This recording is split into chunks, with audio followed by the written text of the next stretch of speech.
মহাশিবরাত্রি ব্রত কবে পালন করতে হবে? 15ই ফেব্রুয়ারি নাকি 16ই ফেব্রুয়ারি 2026?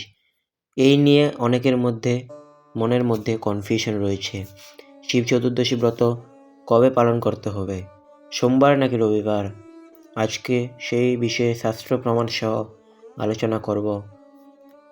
স্কন্দ পুরাণ, পদ্মপুরাণ বা বিভিন্ন শাস্ত্র থেকে আজকে সেই বিষয়ে আলোচনা করব যে কবে পালন করতে হবে। তো যারা কৃষ্ণ ভক্তগণ রয়েছেন, কৃষ্ণ মন্ত্রে দীক্ষিত রয়েছেন, সেই ক্ষেত্রে ব্রত পালন করবেন 16ই ফেব্রুয়ারি 2026 সোমবার। সোমবার কিন্তু শিব ঠাকুরের অত্যন্ত প্রিয় এবং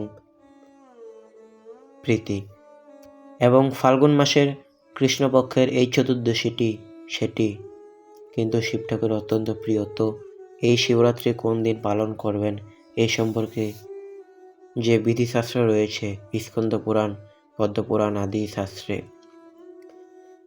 একটি হচ্ছে যারা শৈবগণ রয়েছেন শিবমন্ত্রে দীক্ষিত তাদের জন্য, এবং আরেকটি হচ্ছে সাধারণ হিন্দু বা সাধারণ সনাতনীদের জন্য, বা যারা কৃষ্ণ মন্ত্রে দীক্ষিত কৃষ্ণ ভক্তগণ, বৈষ্ণব ভক্তগণ, সকলের জন্য আমরা সেই দুটি বিধি কিন্তু আলোচনা করব। তো প্রথমে বলে রাখছি যে আমরা শাস্ত্র থেকে আলোচনা করেছি, স্বয়ং ভগবানের সিদ্ধান্ত হচ্ছে যদি কোনো বৈষ্ণব কৃষ্ণ ভক্ত শিব ঠাকুরের নিন্দা করেন বা শৈবদের নিন্দা করেন, তাদের প্রতি ভগবান শ্রীকৃষ্ণ সন্তুষ্ট হন না। আবার কোনো শৈবগণ যদি কৃষ্ণ ভক্ত বা বৈষ্ণবদের নিন্দা করেন বা ভগবান শ্রীবিষ্ণু শ্রীকৃষ্ণের নিন্দা করেন, তাহলে শিব ঠাকুরও কিন্তু সন্তুষ্ট হন না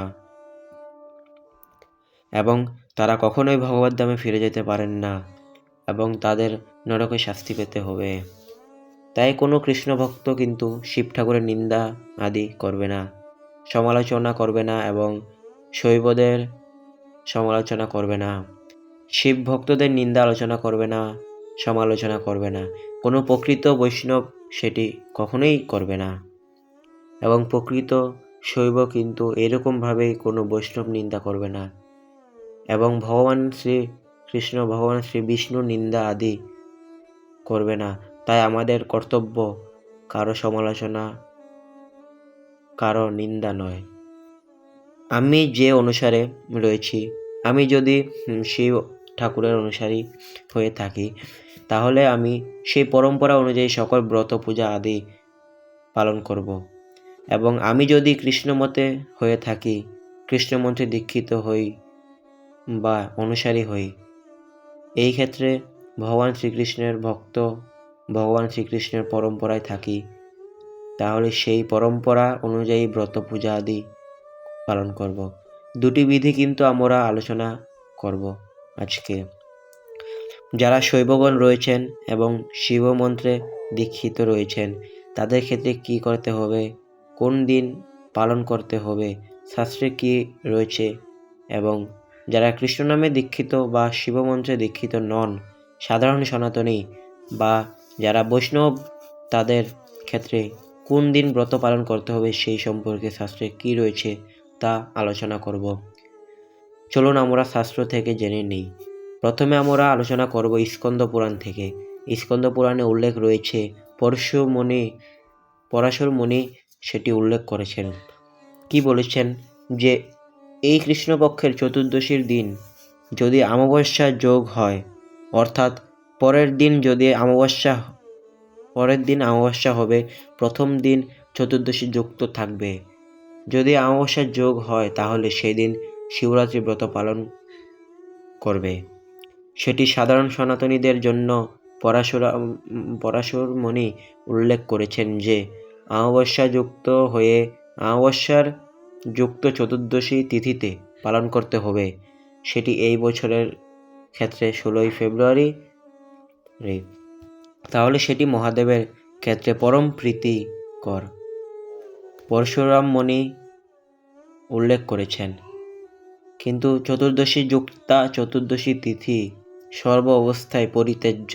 সাধারণ সনাতনীদের জন্য সেটি বিধৌ, অর্থাৎ সাধারণ সনাতনীদের জন্য ব্রত পালন করতে হবে 16ই ফেব্রুয়ারি আমরা ফেব্রুয়ারি আমরা পদ্মপুরাণ থেকেও আলোচনা করে দেখব। পদ্মপুরাণ এর স্বর্গখণ্ডের 42তম অধ্যায় 122তম শ্লোকে উল্লেখ রয়েছে এবং পদ্মপুরাণের ব্রহ্মখণ্ডের 24তম অধ্যায় সেটি উল্লেখ রয়েছে। কি উল্লেখ রয়েছে? যে পূর্ববিদ্যা চতুর্দশী পরিত্যাজ্য, যে ধর্ম কামার্থ অবিলাস ব্যক্তিগণ চতুর্থ তিথি, ষষ্ঠী তিথি, একাদশী তিথি, অষ্টমী তিথি কখনোই পূর্ববিদ্যা উপবাস করবে না। যারা সাধারণ সনাতনী তাদের ক্ষেত্রে এই বিধ। পদ্মপুরাণের স্বর্গখণ্ডে উল্লেখ রয়েছে যে পূর্ববিদ্যা উপবাস করবে না, অর্থাৎ চতুর্দশী উপবাস করবে না। সাধারণ সনাতনীদের ক্ষেত্রে যেহেতু 15 তারিখ রবিবারে ত্রয়োদশীর বিদ্যা হচ্ছে, ত্রয়োদশী যুক্ত হচ্ছে। কেন যুক্ত হচ্ছে সেই বিশুদ্ধ পঞ্জিকা অনুযায়ী আমরা সময়সূচি দেখব। তো সেই ক্ষেত্রে সাধারণ সনাতনীদের ব্রত পালন করতে হবে 16 ফেব্রুয়ারি। তো ভারতের সময় অনুযায়ী রবিবার বিকেল 5টা 34 পর্যন্ত থাকছে। চতুর্দশী তিথি 5টা 34 থেকে চতুর্দশী তিথি শুরু হচ্ছে ভারতের ক্ষেত্রে। তো সেই কারণে বিকেল 5টা 34 পর্যন্ত কত ঘন্টা ব্যাপী ত্রয়োদশী বিদ্যা হচ্ছে, ত্রয়োদশী যুক্ত হচ্ছে। তাই 16 ফেব্রুয়ারি সোমবার বিশুদ্ধ সিদ্ধান্ত অনুযায়ী, শাস্ত্র সিদ্ধান্ত অনুযায়ী ব্রত পালন করতে হবে যারা সাধারণ সনাতনী রয়েছেন সেক্ষেত্রে, এবং আর যারা শিব ভক্তগণ রয়েছেন, শৈবগণ রয়েছেন, শিবমন্ত্রে দীক্ষিত, তারা ব্রত পালন করবে 15 ফেব্রুয়ারি রবিবার। এবং বৃহনারদ পুরাণে 27তম অধ্যায়ে 3য় এবং 4র্থ শ্লোকে উল্লেখ রয়েছে, যেদিন চতুর্দশী তিথি সূর্যকে স্পর্শ করবে সেদিন ব্রত পালন করতে হবে, শিব চতুর্দশী ব্রত পালন করতে হবে। যেদিন চতুর্দশী তিথি সূর্যকে স্পর্শ করেছে সেটি বৃহনারদ পুরাণে উল্লেখ রয়েছে। তাই এই বছরের ক্ষেত্রে 16 ফেব্রুয়ারি সূর্যোদয়ের কালীন কিন্তু থাকছে। চতুর্দশী তিথি 15 ফেব্রুয়ারি কিন্তু থাকছে না, কারণ চতুর্দশী তিথি শুরু হচ্ছে 15 ফেব্রুয়ারি বিকেল 5টা 34 থেকে। তার পূর্বে কিন্তু সেদিন সূর্যোদয় কালে ত্রয়োদশী থাকছে, চতুর্দশী থাকছে না। তো সেই কারণে যারা কৃষ্ণ ভক্ত রয়েছেন, তারা যারা কৃষ্ণ মন্ত্র দীক্ষিত বা সাধারণ সনাতনী, সেই ক্ষেত্রে ব্রত পালন করতে হবে 16 ফেব্রুয়ারি। তো আমরা কোন দিন ব্রত পালন করব সেই সম্পর্কে কিন্তু জেনে গেলাম। প্রথমে সঠিক দিনের ব্রত পালন করুন। ব্রতের পালন মন্ত্র কি? অনেকেই প্রশ্ন করেন যে শিব ঠাকুরের যে এই ব্রত রয়েছে, শিব চতুর্দশী ব্রত, মহাশিবরাত্রি ব্রতের পারণ মন্ত্র কি, সেটি কি? এই শিবরাত্রি ব্রত যে পারণ মন্ত্রটি সেটি হচ্ছে সংসার ক্লেশ দগ্ধস্য ব্রতে নানেন শঙ্কর প্রসিদ্ধ সম্মুখ নাথ জ্ঞান দৃষ্টি প্রদভব। আমি আবারও শ্লোকটি বলছি। সংসার ক্লেশ দগ্ধস্য ব্রতে নানেন শঙ্কর প্রসিদ্ধ সম্মুখ নাথ জ্ঞান দৃষ্টি প্রদভব। এই মন্ত্র উচ্চারণ করতে পারেন এবং কেউ চাইলে মহাপ্রসাদ মন্ত্র উচ্চারণ করতে পারেন। এরপর আপনারা অন্ন প্রসাদ বা রুটি প্রসাদ গ্রহণ করতে পারেন, ব্রতের পালন করতে পারেন। বেশিরভাগ ক্ষেত্রে কৃষ্ণ ভক্তগণ দুপুর 12 ঘটিকার পর কিন্তু মধ্যাহ্নকালে পূজা, অভিষেক, পুষ্পাঞ্জলি অর্পণ আদি করার পর ভগবানকে ভোগ নিবেদন করে সে ভগবানের প্রসাদ গ্রহণ করে পালন করতে পারেন। আর যদি কেউ চান সন্ধ্যা পর্যন্ত বা সারাদিন উপবাস করতে চান, এই ক্ষেত্রে পরের দিন সূর্যোদয়ের পর আপনারা ব্রত পালন করতে পারেন। শিব ঠাকুরের অভিষেকের ক্ষেত্রে কখনো শঙ্খ ব্যবহার করবেন না। অনেকে প্লাস্টিকের বোতল নিয়ে দুধ নিয়ে অভিষেক করেন, সেটি আপনারা কখনোই করবেন না। আপনারা চাইলে ধাতব পাত্র, স্টিলের হোক, মৃত পাত্র মাটির হতে পারে, কিন্তু শঙ্খ কখনো ভুলেও কেউ ব্যবহার করবেন না। কোনো প্লাস্টিকের পাত্র ব্যবহার করবেন না।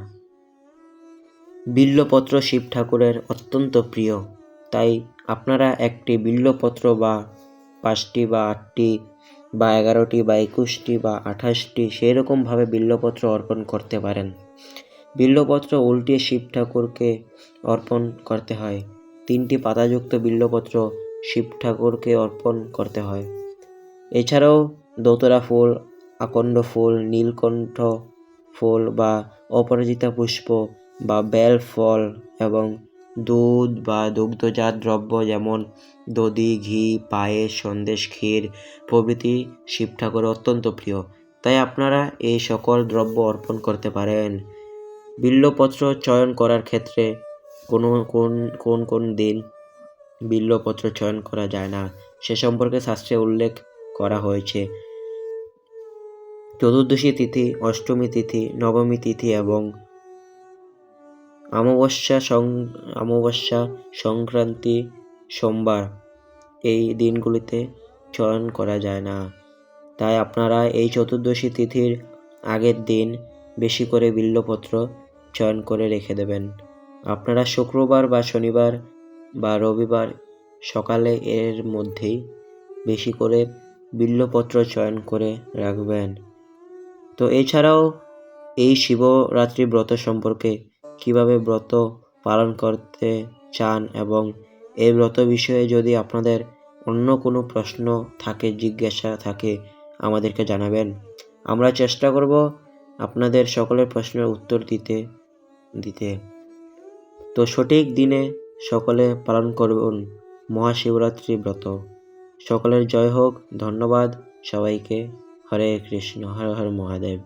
এবং সকল সনাতন ধর্মের গুরুত্বপূর্ণ বার্তা এবং গুরুত্বপূর্ণ কথা শোনার জন্য আমাদের এই চ্যানেলটিকে সাবস্ক্রাইব করে অল বাটনে ক্লিক করে পাশে থাকবেন সকলকে ধন্যবাদ। হরে কৃষ্ণ, হর হর মহাদেব।